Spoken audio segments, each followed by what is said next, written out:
안녕하세요. 여기는 심야낭독회 별밤 산책. 저는 여러분의 별밤 산책지기 임예은입니다. 여러분, 오늘은 지난 시간 예고해드린 대로 미래사회 관련된 책을 준비했는데요. 먼저 시청자 사연 만나보고 소개해드리겠습니다. 경기도 광명시에서 양정수 님이 보내주셨습니다. 안녕하세요. 저는 도서관에서 일하고 있는 50대 양정수라고 합니다. 책을 좋아하다 보니 잔잔하게 읽어주는 별밤 산책 잘 보고 있고요. 좋은 인사이트를 주고 있네요. 요새 챗GPT 사용이 많아지는데 제4차 산업혁명 시대에 챗GPT에 대한 것도 방송 부탁해요. 네, 양정수님 안녕하세요. 이렇게 저희 별밤 산책 즐겨봐 주시고 사연까지 보내주셔서 정말 감사합니다. 맞아요. 저도 종종 이용하는데요. 어떻게 이런 정보까지 다 알 수 있지? 하면서 놀란 경우도 많습니다. 양정수님께는 따끈한 신간, 전상훈 최서연의 챗GPT 질문이 돈이 되는 세상을 소개해드립니다.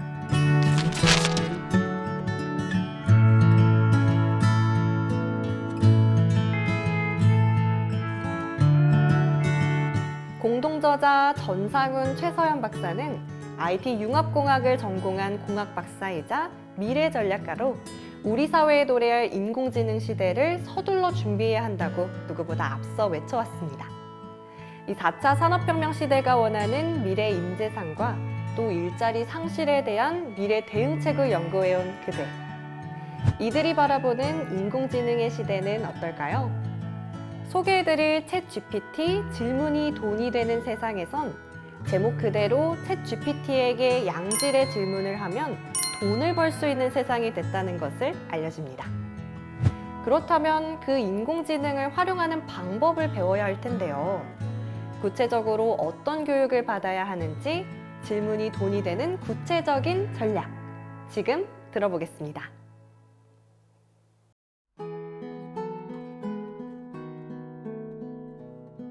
챗GPT 질문이 돈이 되는 세상. 우리 삶에 훅 들어온 챗GPT. 2022년 12월 천지가 개벽했다. 오픈 AI에서 개발한 생성형 AI 챗GPT가 세상에 첫 선을 보였다. 챗GPT는 기존의 AI에 대한 인식을 완전히 바꿔놓았다. 오픈 AI는 테슬라, 스페이스X의 일론 머스크와 Y 콤비네이터의 CEO인 샘 올트먼 등이 2015년에 공동 설립한 인공지능 연구소이다. 오픈 AI라는 이름에 어울리게 챗GPT를 전 세계 유저들에게 오픈하여 인공지능의 위력을 직접 체험할 수 있게 했다. 출시 후 단 2개월 만에 실제 사용 가입자가 1억 명을 넘어섰다. 사용자 1억 명을 돌파하기까지 틱톡은 9개월, 인스타그램은 2년 정도 걸린 것과 비교하면 가히 혁명적인 속도였다. 나는 드론 지도 조종자이기도 한데 챗GPT로 소스라치게 놀란 첫 경험을 잊을 수가 없다. 군집 드론은 2대 이상의 드론이 알고리즘에 따라 비행하는 것을 말하는데 대표적으로 약 1200대의 드론으로 밤하늘의 오륜기를 수놓았던 2018년 평창 동계올림픽을 예로 들 수 있다. 요즘 지자체 축제의 하이라이트로 드론 라이트 쇼를 하기도 한다.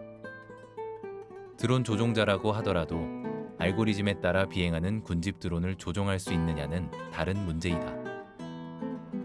챗GPT가 군집 드론 알고리즘 코딩을 할 수 있을까 반신반의하며 챗GPT에게 요청해 보았다.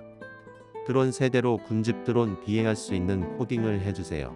드론 군집 비행을 위해서는 일반적으로 2가지 방법이 있습니다. 첫 번째는 각 드론에게 개별적인 명령을 보내는 것이고, 두 번째는 드론들을 그룹으로 묶어서 한 번에 제어하는 것입니다. 아래는 2가지 방법 모두를 고려하여 세대의 드론으로 군집 비행을 구현하는 코드 예시입니다. 질문을 한 후 채 1분도 되지 않아 챗GPT는 2가지 방법의 드론 군집 코드를 생성해 주었다. 탄성이 절로 나왔다. 그런데 내가 탄성을 지른 이유는 또 있다. 시중에는 군집 드론 패키지에 알고리즘이 장착된 경우와 그렇지 않은 경우가 있는데 최소 2배 이상의 가격 차이가 난다. 만약 챗 GPT의 도움을 받는다면 군집 드론계에도 지각 변동이 일어날 것이 분명하다. 챗 GPT 시대, 나의 일자리는 안녕한가? 영국에서 1차 산업혁명이 시작될 당시 증기기관이 등장해 일자리를 위협받은 역마차 마부들이 집단 시위를 일으켰다. 이는 기술혁명으로 인한 사회적 갈등의 대표적 사례로 손꼽힌다. 그 이후 대공황 이전의 대량 생산 체제와 20세기 말의 인터넷 혁신에 이은 웹 2.0 시대의 4차 산업혁명으로 상징되는 디지털 혁신, 그리고 바로 챗 GPT로 이어지는 생성형 AI의 혁명 시대에 돌입했다. 챗 GPT로 대표되는 생성형 AI가 트렌드 변화의 트리거인 이유는 방대한 데이터를 학습하고 결과물을 생성하여 인간에 근접한 창의적인 인공지능으로 엄청난 업무의 효율성을 도모한다는 점이다. 경제학자 로렌스 카츠는 AI는 과거의 모든 기술에서 일어났던 것처럼 현재 많은 일자리를 없앨 것입니다. AI가 많은 일자리를 대체하더라도 새로운 일자리를 창출하고 생활 수준을 높일 만큼 생산성을 높일 수 있을까요? 라며 AI의 노동시장에서 일어날 디스토피아를 걱정했다. 영국의 자동화 IT 솔루션 제공업체 울티마의 AI 전문가 리처드 드비어는 챗 GPT는 일시적인 유행이 아니다. 새로운 기술의 혁명이라며 향후 5년 안에 챗 GPT가 전체 노동인구의 20%를 대체할 수 있다고 전망했다. 맥킨지는 미국 근로자 4명 중 1명이 자신의 업무에 더 많은 AI와 기술이 도입되는 것을 보게 될 것으로 추정했다. 고도로 숙련된 챗 GPT의 등장으로 인해 노동시장의 대격변을 예고하고 있다. 앞으로 각 개인과 기업의 미래 생존은 어떻게 AI와 협업하는 방법을 선제적으로 빌드업하느냐에 달려있다. 지식 노동자의 일자리마저 침범하는 챗 GPT. 2022년 연말부터 구글은 12,000명을, 마이크로소프트는 1만 명을 해고하는 등 기술 대기업의 해고 러시가 이어지고 있다. 앞으로 우리는 기업들이 해고를 단행할 때 사람이 아닌 AI가 해고 대상을 결정하는 시대를 경험하게 될 것이다. 미국의 WSJ 보도에 따르면 실제로 기업들이 인터뷰, 채용, 승진 대상 등을 결정할 때 AI를 이용하는 점을 고려하면 대규모 정리해고 판단에도 영향을 미칠 것이라는 전망을 내놓았다. 미국의 한 리서치 회사가 미국 내 인사관리 담당자 300명을 대상으로 설문한 결과 응답자의 98%는 해고 대상을 결정할 때 소프트웨어와 알고리즘의 도움을 받을 것이라고 답했다. 이처럼 노동시장에서 해고를 결정하는 중대한 수단으로 AI가 부각되면서 AI의 효율성을 받아들이는 속도는 더욱 가속화될 전망이다. 챗 GPT의 등장으로 일자리의 미래가 어떻게 될지 더욱 관심이 뜨겁다. 생성형 AI인 챗 GPT는 정보 제공이나 비서 역할을 넘어 예술 창작까지 넘보고 있다. 특히 챗 GPT가 지식 기반의 일을 하는 지식 노동자들에게 큰 위기라고 평가하는데 그 이유는 무엇일까? 그것은 바로 인공지능의 주식인 데이터 때문이다. 즉, 디지털화가 본격적으로 진행된 2000년대 초반부터 지식 노동자들이 다루는 지식과 이론들은 문서화로 잘 정리되어 인공지능이 학습할 수 있도록 디지털로 저장되어 있다. 지식 노동자들은 대개 컴퓨터와 인터넷을 이용하여 업무를 수행하기 때문에 그들의 모든 활동은 데이터로 기록되며 이 데이터는 AI의 지능을 향상시키고 활동 영역을 넓히는 데 기여한다. 비숙련된 지식 노동자들은 AI에 의해 일자리를 잃을 것이 분명해 보인다. 예를 들면 단순 번역가, 1차 기사 가공 기자, 공무원들이 매일 작성하는 보도자료 등은 아예 그 일 자체가 사라질 가능성이 높다. 서브 드라마 작가, 간단한 소장 작성을 해주는 변호사, 심지어 복잡한 컨설팅 업무가 필요 없는 세금 신고 세무사, 검색 위주의 컨설팅을 제공하는 컨설턴트 등도 설 자리를 점점 잃어갈 것으로 파악된다. 이러한 단순 지식 노동자들의 영역은 고도화된 생성형 AI에 의해 대체될 것이다. 아이러니한 점은 2016년 한국고용정보원이 AI 대체가 가장 낮을 것으로 예상했던 화가, 조각가, 사진작가, 애니메이터, 지휘자, 연주자들도 2023년 챗 GPT로 상징되는 생성형 AI에 의해서 대체될 가능성이 커지고 있다는 것이다. 그야말로 AI 디스토피아를 연상케 하는 충격이다. 이러한 챗 GPT의 존재감은 CB 인사이트에서 밝힌 2022 기준 생성형 AI 기업의 가치에 잘 드러나 있다. 이 보고서에 따르면 오픈 AI의 기업 가치가 200억 달러로 다른 기업들에 비해 압도적이다. 거기다 마이크로소프트의 수십억 투자를 받은 오픈 AI의 최근 가치는 290억 달러에 달할 것이라는 소문도 있다. 생성형 AI 유니콘 기업은 오픈 AI를 필두로 6개에 이른다. 허깅페이스, 라이트릭스, 제스퍼, 글린, 스테빌리티 AI로 최근 제스퍼와 스테빌리티 AI가 유니콘 기업의 반열에 올랐다. AI 카피라이터 제스퍼는 창립 2년 만에 놀라운 발전을 보여주었다. 챗 GPT 이전 2021년에 출시된 기업 가치 15억 달러의 생성형 AI 제스퍼는 블로그, 소셜미디어, 웹사이트 등 브랜드에 맞는 콘텐츠를 빠르고 쉽게 작성해준다. 1만 단어까지는 무료로 사용하며 콘텐츠 분야의 보조로 일하거나 프리랜서로 일하는 작가, 스토리텔러, 카피라이터의 일자리를 위협해 점점 더 존재감이 커지고 있다. 챗 GPT가 넘보는 지식 기반의 일자리라 하더라도 새로운 비즈니스 도메인 영역을 발굴하는 직업군은 새롭게 부각될 것이다. 2017년에 마이크로소프트가 발표한 2025년과 그 이후에 점차 떠오를 것으로 본 10가지 직업군을 살펴보자. 가상 공간 디자이너. 프라이스 워터하우스 쿠퍼스의 보고서에 따르면 2030년 전 세계의 VR, XR 기술 시장은 1,300억 달러에 이를 것으로 추정된다. 가상의 공간은 집, 학교, 직장, 자동차, 커피숍 등 우리의 일상적인 생활과 관련된 모든 공간에서 VR, XR, 메타버스 등을 통해 우주여행, 남극 탐험, 프리미어리그 축구 선수는 물론 앞에서 언급했던 가상현실 사파리 등을 할 수 있게 만들 수 있다.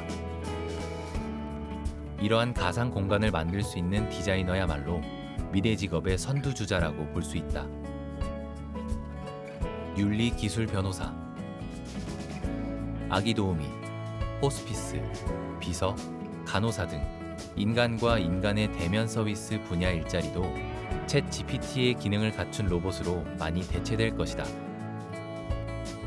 다양한 분야로 확대되면서 AI 로봇이 인간에게 지시하는 상황이 벌어질 수도 있다. 또한 로봇 호스피스의 서비스에 감동받은 말기 암 환자가 로봇 호스피스에게 유산을 증여한다는 유언을 남길 수도 있다. 로봇과 인간의 결혼, 자율주행차의 교통사고 등 기술과 인간의 윤리적 측면에서 현실을 적절하게 조정하고 통제하는 일을 하는 것이 앞으로 윤리기술 변호사의 역할이며 갈수록 중요해질 것이다. 디지털 문화 해설가. 디지털은 가상현실과 밀접한 관련이 있다. 이전에는 박물관이나 갤러리에서 큐레이터로부터 해설이나 기타 자료를 통해 얻었던 고급 문화 정보를 이제는 디지털 기기로 얻을 수 있다. 방대한 디지털 문화 정보를 해석해서 일반 대중들이 쉽게 받아들일 수 있도록 도움을 주는 디지털 문화 해설가의 수요와 중요성은 커질 수밖에 없다. 이 디지털 문화 해설가는 XR 등을 이용해서 캐릭터와 아바타 해설가로 발전할 것이다. 현재 가상 인플루언서가 이러한 형태와 가깝다고 볼 수 있다. 디지털 형식으로 고객과 대화하는 멀티미디어 아티스트, 애니메이터, 일러스트레이터 등도 포함된다. 프리랜스 바이오 해커.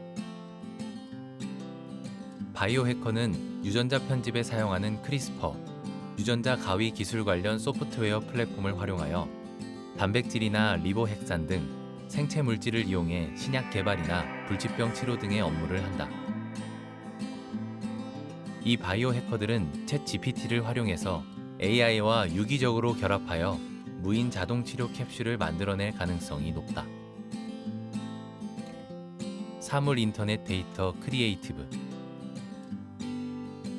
데이터 플랫에 따르면 2025년에 사물 인터넷 장치로부터 수집될 데이터 양이 73.1 제타바이트에 달할 것이라고 한다. 이러한 데이터의 중요도나 사용 가능 여부 등에 따라 기업의 수익이 달라질 것이다. 챗 GPT와 유기적인 역할 분담으로 방대하고 다양한 데이터를 분류하고 최종 가치 있는 데이터를 담당할 고급 인력의 역할은 더욱 확대될 것이다. 우주여행 가이드 2025년 이후. 안전하고 즐거운 우주여행을 위한 여행 가이드로서 완전히 새로운 범주의 직업이다. 우주여행 가이드는 수천 개의 위성과 쓰레기 조각의 위치를 철저히 익혀 궤도에서 가장 흥미로운 장소를 안내하는 역할을 한다. 또한 지구 대기권 밖의 궤도를 돌고 있는 잊혀지거나 버려진 우주선과 사라진 장비의 위치를 찾아 계획하는 여행 플래너의 역할을 할 것이다. 개인 콘텐츠 제작자 2025년 이후. 우리가 흔히 아는 1인 콘텐츠 크리에이터와는 다른 개념이다. 2020년대 후반에는 소프트웨어, 두뇌 인터페이스가 활성화될 것이다. 소프트웨어 두뇌 인터페이스란 어떤 장치를 이용하여 인간의 뇌 안에 저장된 많은 사람의 생각, 기억, 꿈을 데이터화하는 것을 의미한다. 개인 콘텐츠 제작자는 사람들의 의식 깊숙이 감춰진 기억과 경험을 담는 마음의 저장 용량을 늘리고 추억과 경험을 마음대로 들락날락할 수 있는 서비스를 제공한다. 또한 사망한 사람들의 기억과 경험이 담긴 영상을 가족에게 제공한다. 생태보건 전략가 2025년 이후. 2025년쯤 전 세계 인구는 90억 명에 달할 것으로 추정된다. 인구 증가로 인해 생태계 파괴는 물론 멸종동물의 증가 역시 가속화될 것이다. 영국에서 멸종된 늑대와 비버를 복원시켰듯이 생태복원 전략가는 지구의 특정 지역에 멸종된 동식물을 복원시켜 무너진 생태계의 건전성을 향상시키는 역할을 담당할 것이다. 또한 버려진 철강도시, 탄광 및 공장 등을 동물과 식물로 가득 찬 숲으로 만들어 과거의 산업 잔재를 살리는 역할을 할 것이다. 지속 가능한 전력 혁신가 2025년 이후. 기후변화와 자원 고갈은 포스트 탄소 경제로의 전환을 만들 것이다. 풍력이나 태양광 등의 재생에너지는 기후의 변화에 대한 에너지 저장에 대한 위험을 안고 있다. 전기차는 물론 앞으로 자율주행 자동차, 초고속 비행기, 우주여행에 필요한 우주선 등의 지속가능한 배터리 등 에너지는 매우 중요하다. 저장 공간의 확대, 소형화, 충전 시간 단축 등을 가져올 혁신적인 배터리 개발 및 초고속 충전 시설의 도입 문제에서 PM 역할을 담당할 것이다. 인체 디자이너 2025년 이후. 생명공학의 발전으로 인간의 평균 수명이 100세 이상으로 늘어날 것으로 보인다. 인체 디자이너는 디자인 기술과 생명공학 노하우를 결합해 인공 피부, 인공 근육 조직, 인공 장기 등 자동차 부품을 바꾸듯이 새로운 모습으로 교체하거나 특정 직업을 위한 향상된 기능을 장착하기도 한다. 현재의 성형외과 전문의들과 장기이식 전문의들이 AI와 유기적으로 결합하여 그들의 역할을 확대하는 방향으로 발전할 것으로 예상한다. 위기의 직업 vs 기회의 직업. 챗 GPT가 1인 미디어 크리에이터들에겐 기회로 다가올 수 있다.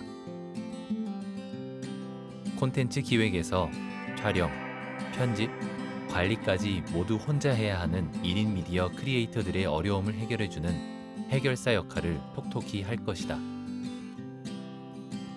나도 유튜브 크리에이터로 활동하는데 기획에서 촬영, 편집, 채널 관리까지 상당한 시간을 들이고 있다.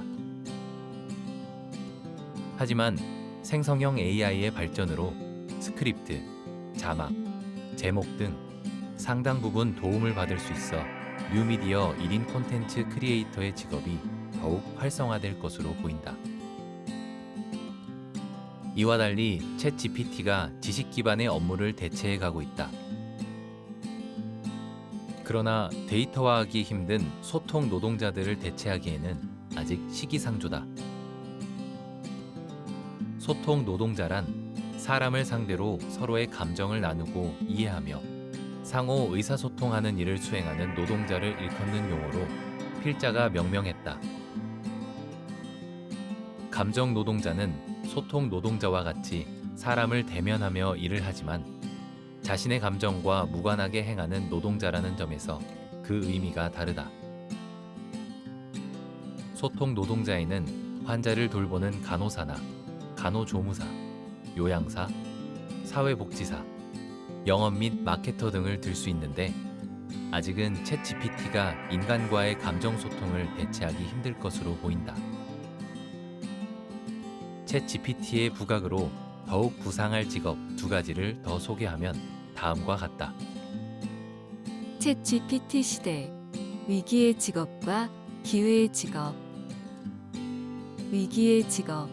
단순 사무직, 보조작가 기자, 변호사, 세무사, 번역가, 기획자, 컨설턴트, 보조교사, 콜센터, 고객 안내 도우미 등 비숙련 지식업 혹은 간단한 고객 대응업.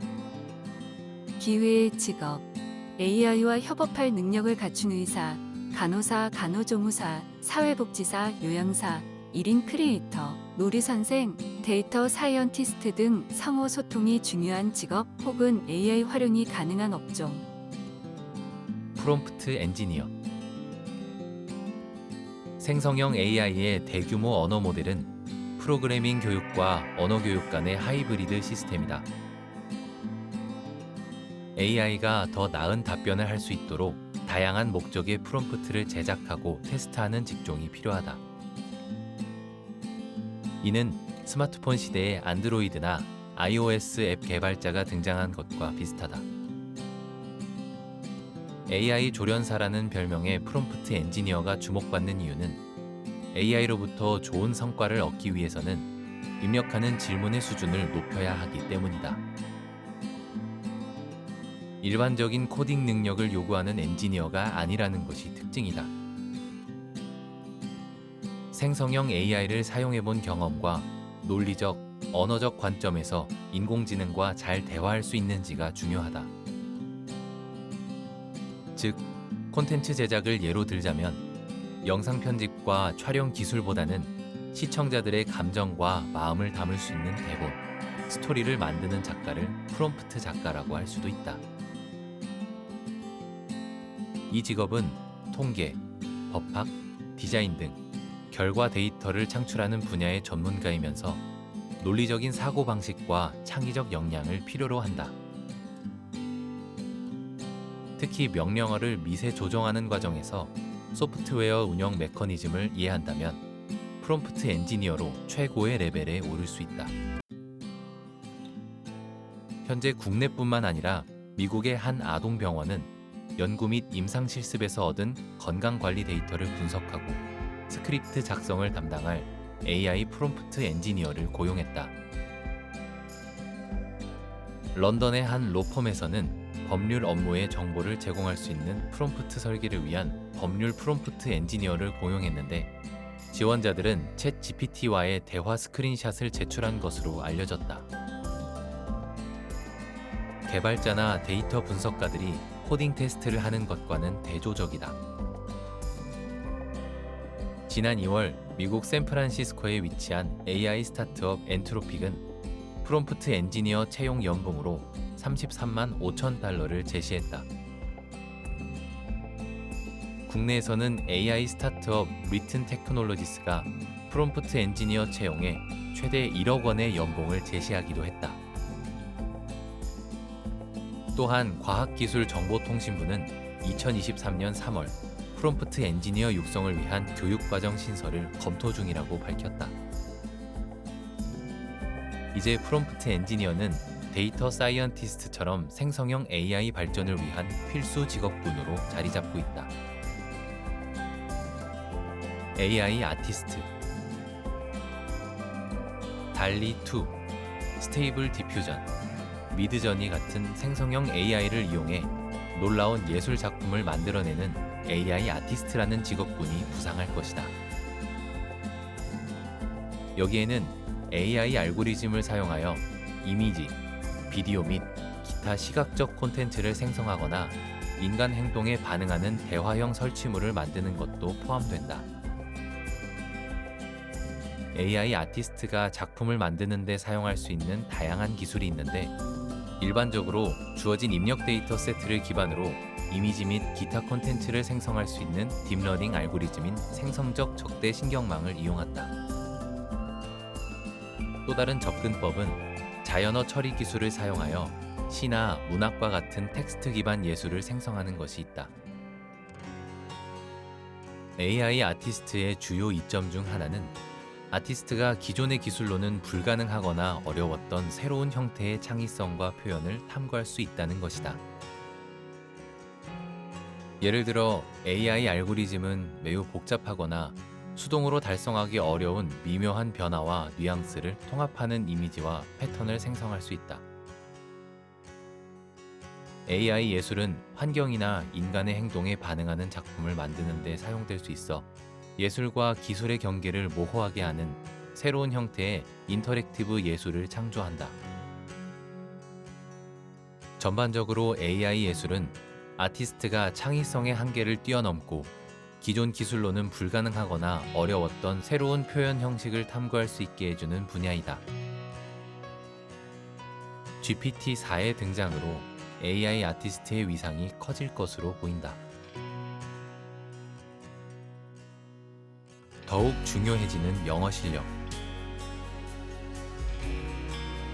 앞에서 영어로 커뮤니케이션 하는 능력이 더욱 절실히 필요하다고 강조했다. 영어로 커뮤니케이션 하는 능력은 단순히 단어를 많이 알고 읽기를 잘하는 것을 넘어서 다른 문화를 이해하고 그 바탕 위에 영어식 사고와 표현을 잘하는 것이다. 이 부분에 대해서 좀 더 이야기해보자. 나는 미국 뉴욕의 한 대학원에서 테솔을 전공했다. 테솔은 Teaching English to Speakers of Other Languages의 약자로 영어가 모국어가 아닌 사람들에게 영어를 가르치는 국제 영어교사 양성 과정이다. 이 과정에서 필수적으로 이수해야 하는 과목 중 하나가 다국어 교육의 문화 간 관점이었다. 이 과목이 매우 흥미로웠는데 각 언어별로 문화 간의 차이점을 어떻게 접근하고 반영하는가가 주제였다. 당시 나는 한국과 가깝고도 먼 사이인 일본 문화에 대한 리서치와 분석을 통해 일본인들의 영어 실력 향상이 어려운 이유를 파악할 수 있었다. 가장 큰 이유는 예의를 중시하고 규칙을 중시하는 매뉴얼 문화, 조직 체계와 획일적인 생활 습관을 보이는 집단주의 문화, 실수를 용납하지 않는 그들의 완벽 지향주의 문화로 드러났었다. 대표적인 영어 능력 시험 토플 IBT의 2021년 기준으로 영어 능력 평가 결과 글로벌 평균 점수는 88점이다. 한국은 평균에서 2점 모자란 86점, 중국은 87점인 반면에 일본은 80점도 채 되지 않는 76점을 기록했다. 그뿐만이 아니라 국제교육회사인 EF에서 각 나라별 성인을 대상으로 영어 실력을 평가하고 순위를 발표했는데 한국은 36위로 중간 정도의 영어 실력에 랭크되었으며 일본은 낮은 숙련도로 평가되며 80위를 차지했다. 영어 공부는 영어권 문화를 이해하고 사고력을 높이는 과정. 일본의 문화가 영어 실력 향상에 미치는 영향에 대한 나의 연구 결론은 언어가 문화와 직결된다는 것이었다. 언어와 문화는 상호작용하면서 발전한다. 언어는 문화를 전달하는 중요한 수단인 한편, 문화는 언어의 발전과 변화에 영향을 미친다. 영어권 사람들의 문화에 대한 충분한 이해가 먼저 이루어져야 언어 실력이 향상될 수 있는 이유이다. 내가 경험하고 파악한 영어권 문화 특징을 보면 다음과 같다. 영어권 문화의 특징, 특징과 설명. 개인주의, 개인의 자유와 권리가 중요하며 사회 집단이 아닌 가족을 중시한다. 형식 파괴, 공식적인 자리가 아닌 경우 격식과 형식을 탈피한다. 직설적 소통, 직설적이고 분명한 의사소통을 지향한다. 신용사회, 신용을 사회 가치의 핵심으로 여기며 예약 문화를 바탕으로 한 약속 시간을 중시한다. 다양성과 포용, 각 개인의 다양성을 존중하며 사회 구성원의 특성을 포용하며 존중한다. 책임자 본주의, 사회적 책임감의 바탕 위에 비즈니스와 경제적 성취를 지향한다. 자유주의, 사회 모든 분야에서 자유주의를 존중하고 이러한 자유에서 창의적 결실을 맺는다. 개인주의. 영어권 문화는 이기주의가 아닌 개인주의라고 볼 수 있다. 집단의 상징인 국가나 회사, 사회보다 더 작은 단위인 가족 중심 문화가 발달되어 있다. 그래서 업무가 끝난 후 회사의 연락을 차단하는 것을 종종 볼 수 있다.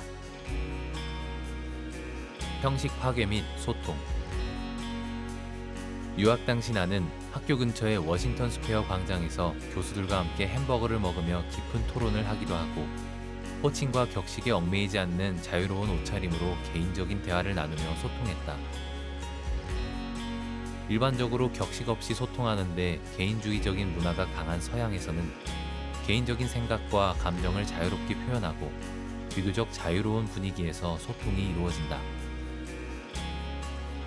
신용의 중요성. 영미권에서 또 빼놓을 수 없는 문화가 바로 신용과 시간이다. 그래서 예약 문화가 발달했으며 상대방의 시간을 귀하게 여기기에 보이지 않는 정보나 무형의 컨설팅에 대한 물리적 비용을 치르는데 경계심이 없다. 즉, 나의 가치를 인정받아야 하는 만큼 상대방의 가치를 인정해주는 문화이다. 다양성과 포용. 영미권에서 이민에 대해 개방적인 이유는 다른 인종과 다른 국적의 사람들과 함께 살아가는 다양성을 포용할 줄 알기 때문이다. 그래서 영어 안에서 영국 문화, 유럽의 문화, 중남미, 아시아, 아프리카 문화가 일정 부분 녹아있는 이유는 다양성을 존중하는 문화가 있기 때문이다. 책임 자본주의. 비즈니스에서는 철저히 자신들의 이익을 중심에 두지만 공익적 가치 또한 지향한다. 미국과 영국이 우크라이나를 적극적으로 지원하는 이유 중에는 전쟁 이후의 재건 사업에 대한 주도권도 있지만 러시아의 우크라이나 침공이 패권주의의 모습이지 어떠한 대외적 정당성이 없기 때문이다. 자유주의. 요즘 K문화가 뜨는 이유 중 하나는 넷플릭스로 상징되는 글로벌 OTT 플랫폼 기업의 영향이 크다. 넷플릭스 이전만 하더라도 한국의 콘텐츠 제작은 공중파나 종편의 시청률에 영향을 받았다. 하지만 넷플릭스가 등장한 이후 오징어 게임, 수리남, 더 글로리는 물론 디즈니 플러스의 카지노에 이르기까지 세계적으로 인기를 끈 콘텐츠가 쏟아졌다. 어떤 간섭 없이 창작자가 마음껏 창작할 수 있었기 때문에 가능한 일이었다. 여기엔 영미권 OTT 플랫폼 기업들의 문화적 자유주의도 바탕이 되었다. 이렇듯 영어권 문화의 특징을 이해하고 이를 바탕으로 영어를 배우면 좀 더 수월하게 영어식 사고로 표현하는 능력을 익힐 수 있다. 언어와 문화는 서로 떼어놓을 수 없는 요소이며 이 둘을 이해하는 것은 언어를 배우는데 매우 중요하다. 챗 GPT, 언어 데이터 92%가 영어. 챗 GPT의 언어 구성 요소에서 영어가 차지하는 비율은 92.6%에 달한다. 한국어는 0.01697%로 0.1%에도 미치지 못한다. 또한 보이지 않는 문화적 이해나 문화권 사람들의 사고력에 대해서 자동 번역기를 통한 번역에 한계가 있음도 깨달아야 한다. 이영화 논문, 행위 공동체 내의 언어, 사회, 문화, 영어 간판 속 텍스트의 언어적 특성과 사회문화적 양상에 관한 인식의 고찰에 따르면 사회문화 이론을 주장하는 문해력 연구에서 문자나 글을 읽고 쓰는 행위는 특정 사회의 고유한 양상을 나타내며 시간과 장소의 영향을 받는 사회활동이라고 말한다. 국가 간의 외교 무대에서조차 각 상대국들 간의 언어 커뮤니케이션에서 상대국의 문화와 상대방의 취향 등에 대한 공감 능력은 서로의 친밀감을 강화하여 양국 간의 관계 개선을 더 높일 수 있다.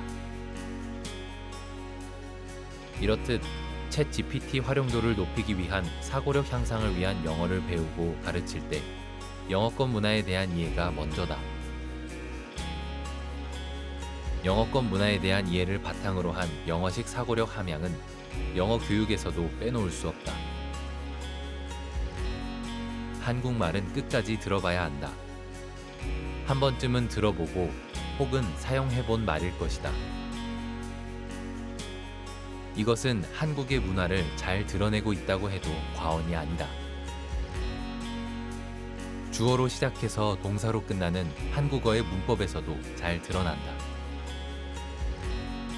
주어와 무관하게 최종적인 결론, 결과론적인 행동을 제일 나중에 표현함으로써 본 마음을 쉽게 드러내지 않고 상대방을 먼저 살피는 한국인의 말하는 습성과 타인을 배려하거나 혹은 신경을 쓰는 문화적 특성에서도 그 말의 의미를 들여다볼 수 있다. 그에 반해 영어는 끝까지 들어볼 필요가 없다. 최종 결론, 그에 따른 행동이 먼저 나오기 때문이다. 동사가 먼저 표현됨으로써 직설적이고 솔직하고 핵심 키워드를 보조하는 형태의 문장 구조가 특징이다. 챗 GPT를 이용하다 보면 같은 질문이라도 영어와 한국어 질문에 대한 답변이 다른 경우를 목격할 것이다. 구글 전산 언어학자인 최현정 박사는 2020년 매일경제와의 인터뷰에서 구글 AI 비서 언어학습에서 가장 어려운 언어가 한국어라고 했다. 예를 들어 영어 Sorry, I will be late for 5 minutes 라는 문장은 5분 늦을 것 같아 미안하다는 뜻이 그대로 전달되는 것과는 달리 한국어는 사회적 맥락이나 다양한 관계를 고려해야 하기 때문에 기계어로 전환하는 것이 매우 힘들다고 했다.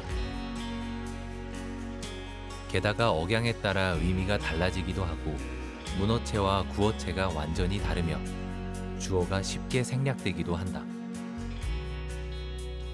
수시로 신조어가 만들어져 외국인은 물론 기계도 배우기 어려운 언어라고 말한다. 영어로 된 방대한 데이터를 바탕으로 기계학습을 한 챗 GPT를 생각했을 때 영어를 능숙하게 사용하는 것은 미래 사회의 경쟁력이 될 수 있다. 영어를 배울 때 영어식 문화 습득 및 사고력 배양을 위해 문화와 다양성 존중 등으로 무장한 커뮤니케이션 매너에 초점을 맞춘다.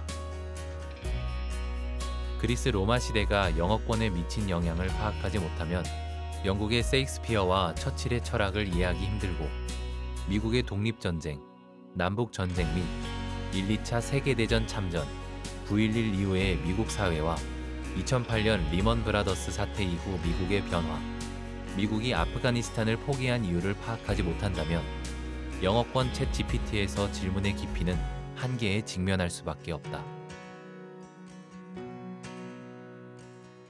고령화 사회에 필요한 실버 디지털 교육.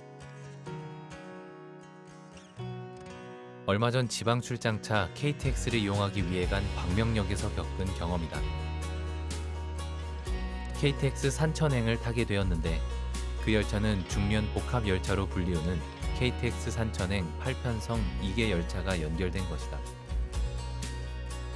1호차에서 8호차까지는 진주행, 9호차에서 16호차는 부산행이었다. 이 두 열차는 동대구역에서 분리되어 각각 부산과 진주로 향하게 된다. 나는 이 두 열차의 특성을 잘 알고 있어 당황하지 않았지만 바로 옆에 한 나이 드신 여성분께서 매우 당황한 얼굴로 어쩔 줄 몰라 했다.